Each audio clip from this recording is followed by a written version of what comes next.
Aneurismas cerebrais.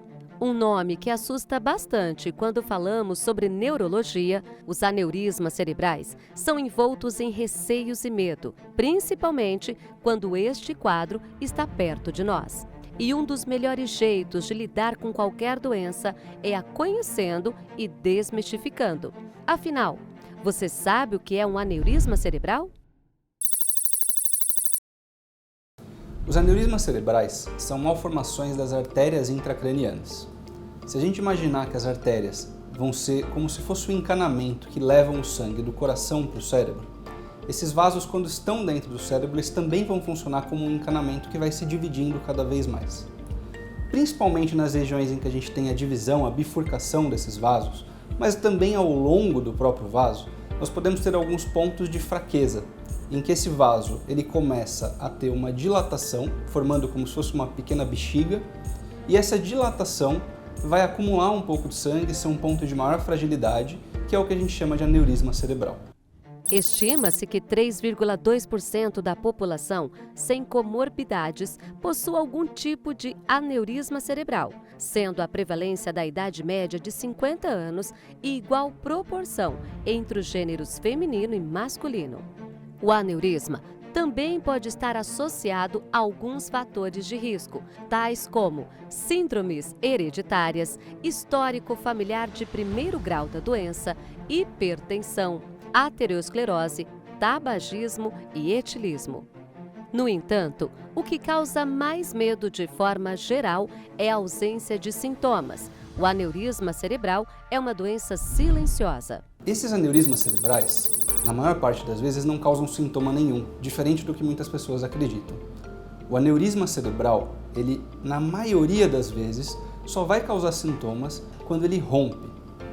Novamente, aquela bexiga que de repente tem um ponto de maior fragilidade na parede do nosso vaso, da nossa artéria, ele pode muitas vezes se romper e levar a um sangramento dentro do cérebro. Esse sangramento é um dos tipos de AVC mais graves que a gente tem, e ele é conhecido como hemorragia subaracnoide. Essa é a doença que normalmente pode levar o portador de aneurisma cerebral ao óbito. O acidente vascular cerebral, o AVC, provocado pelo rompimento de um aneurisma, é a forma menos frequente do que popularmente chamamos de derrame, porém é a mais grave. De forma geral, esse rompimento provoca desmaio e uma intensa dor de cabeça com episódios de vômito. Além disso, é possível notar a rigidez da nuca em mais da metade dos casos, semelhante à meningite infecciosa.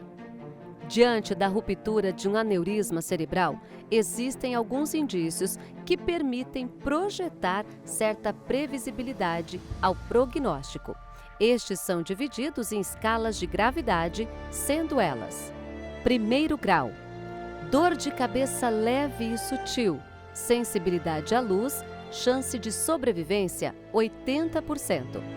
Segundo grau, forte dor de cabeça, forte sensibilidade à luz, cansaço leve, chance de sobrevivência 60%. Terceiro grau, forte dor de cabeça, forte sensibilidade à luz, muito cansaço, chance de sobrevivência 50%. Quarto grau, começo de estado vegetativo, chance de sobrevivência 20%. Quinto grau, coma profundo, com complicações, chance de sobrevivência 10%. Agora, nos casos do aneurisma que é descoberto por uma investigação por outras doenças, que a gente chama de incidental, ou mesmo no caso ali de uma história familiar ou de alguém que pensou em investigar um aneurisma por algum outro motivo, na grande maioria das vezes esse aneurisma não causa sintomas nenhum. Ele é uma doença silenciosa nesses casos. E como pode ser realizado o diagnóstico? O diagnóstico do aneurisma cerebral pode ser feito após a suspeita, dependendo de 3 exames complementares. Esses exames eles podem se somar ou se substituir dependendo da situação. Um deles é a angiotomografia arterial cerebral, que nada mais é do que uma tomografia em que há uma injeção de contraste pela veia e após um determinado tempo ali do exame e vai conseguir preencher essas artérias com o contraste desenhando a parte interna delas e mostrando para a gente se tem algum ponto de fragilidade, que é o aneurisma. Um outro exame que é uma opção também ainda não invasiva é a angiorressonância. Alguns protocolos de angiorressonância podem ou não precisar do contraste, da mesma forma que a tomografia, um tipo diferente de contraste, mas a ideia é mais ou menos a mesma. A gente vai fazer uma imagem do cérebro, no caso agora de ressonância, e essa imagem vai mostrar pra gente o desenho, o formato das artérias cerebrais e vai mostrar se existe ou não alguma dilatação, alguma malformação localizada, que é o aneurisma cerebral. E o último exame, que é o exame mais definitivo, mas também é um exame um pouco mais invasivo, é a arteriografia ou angiografia cerebral, onde é feita uma punção como um cateterismo, similar àquele cateterismo cardíaco, por exemplo, que as pessoas conhecem para o infarto, só que visando o cérebro. Nesse exame, é feito um raio-x contínuo durante o exame e é injetado um contraste com um catéter que é colocado lá dentro das artérias do cérebro e, pelo preenchimento dessas artérias e o desenho, o formato dessas artérias, é conseguido identificar se existe ou não aneurisma. Esse é o exame que tem a maior capacidade de identificar o tamanho, o formato e a localização dos aneurismas. É o melhor exame que tem, mas em contrapartida, também é um exame um pouco mais invasivo. O tratamento para aneurisma cerebral depende se este se rompeu ou ainda não, ou seja, antes do sangramento, o que chamamos de aneurisma incidental. Dessa forma, ele pode ser preventivo ou remediativo. O tratamento dos aneurismas cerebrais, ele vai envolver, na grande maioria das vezes, algum tipo de procedimento para oclusão do aneurisma. Como a gente tem esse ponto de fragilidade na parede da artéria, a gente precisa reforçar essa parede da artéria de alguma forma. A gente pode fazer isso de forma cirúrgica, aberta, onde há um corte no crânio do paciente, a gente vai procurar o vaso e, vendo o vaso diretamente, utilizar alguns dispositivos, como por exemplo os clipes de aneurisma cerebral, que vão funcionar como se fosse um pregador, para fechar esse aneurisma por fora. A segunda opção é fazer o tratamento angiográfico, ou o tratamento pelo próprio cateterismo, em que, utilizando de diversos tipos de recurso, como por exemplo molas, cola, stent, é possível fechar o aneurisma ou entupi-lo de dentro para fora.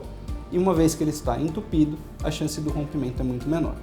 Nessas duas situações, toda vez que o paciente descobre um aneurisma antes de ter o sangramento, o aneurisma incidental, o objetivo do tratamento é prevenir o sangramento.